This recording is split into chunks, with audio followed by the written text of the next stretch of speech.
राष्ट्रीय स्वयंसेवक संघाच्या शतकपूर्तीनिमित्त G5 या हिंदी वाहिनीवर केसरिया @100 अशी डॉक्यू-सिरीज 12 डिसेंबरपासून सुरू होत आहे. संघाचे आद्य सरसंघचालक डॉक्टर हेडगेवार यांची प्रमुख भूमिका अहिल्यानगरचा कलाकार हरीश बारसकर यांनी साकारली आहे. त्याबद्दल त्यांचा आमच्या छत्रपती शाहू विकास प्रतिष्ठानच्या वतीने जिल्हा संघचालक वाल्मिकजी कुलकर्णी यांच्या हस्ते व पालकमंत्र्यांच्या वतीने सौ धनश्रीताई विखे पाटील, शहर जिल्हाध्यक्ष अनिलजी मोहिते, छत्रपती शाहू विकास प्रतिष्ठानचे अध्यक्ष CA ज्ञानेश्वर उर्फ राजेंद्र काळे यांच्या प्रमुख उपस्थितीत झाला. यावेळी जयश्री भोंग देशपांडे यांनी हरीश बारसकर यांची प्रकट मुलाखत घेतली. जिल्हा संघचालक वाल्मिकजी कुलकर्णी यांनी मार्गदर्शन केले. यावेळी स्वागत संदीप कुलकर्णी, प्रास्ताविक CA ज्ञानेश्वर उर्फ राजेंद्र काळे, अजित पंडित यांनी डॉक्टर हेडगेवारांच्या जीवनावर वैयक्तिक गीत गायले. आभार प्रदर्शन अभिजित कुलकर्णी यांनी तर कार्यक्रमाचे सूत्रसंचालन शारदाताई होशिंग यांनी केले. वंदे मातरमने कार्यक्रमाचा समारोप झाला. या कार्यक्रमास माजी नगरसेविका सौ मनीषा बारसकर काळे, संगीता खरमाळे, पल्लवी जाधव, महिला मोर्चा अध्यक्षा प्रियाताई जानवे, रेणुका करंदीकर, वंदना पंडित, भक्ती शुक्रे, अस्मिता कुलकर्णी, प्रतीक्षा रसाळ, श्वेता पंधाडे, विद्याताई होळेहुन्नूर, पद्माताई बोरुडे, प्राध्यापक भानुदास बेरड सर, माजी उपमहापौर अनिल बोरुडे, भाजपा सरचिटणीस अशोकराव गायकवाड, महेश नामदे, निखिल वारे, माजी नगरसेवक महेश तवले, संपत नलवडे, अभिजित बोरुडे, मनोज ताठे, वाकळे व मोठ्या प्रमाणावर स्वयंसेवक उपस्थित होते. जय श्रीराम.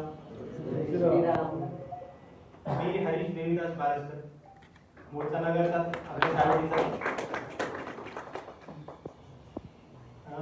मागाशी जसं मॅडमने सांगितलं तसंच की घरची कुठलीही पार्श्वभूमी नसताना या क्षेत्रात मी कसा वळालो, आणि त्याचं मुख्य कारण म्हणजे इथं बसलेले राजेंद्र काळे सर.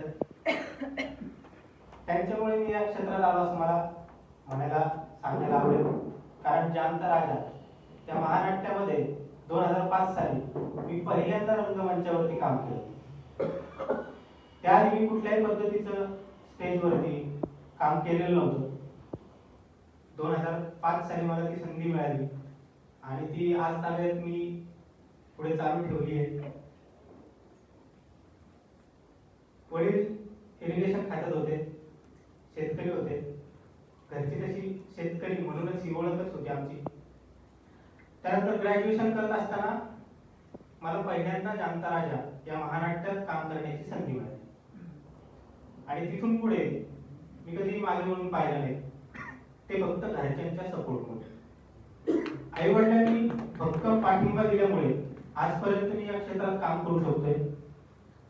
बऱ्याच वेळा होतं की नाटक करतोयस असं म्हणणारे बाहेरची लोक जास्त असतात की काय करतोयस, नाटक करतोयस, पोटा पाण्याचं काय.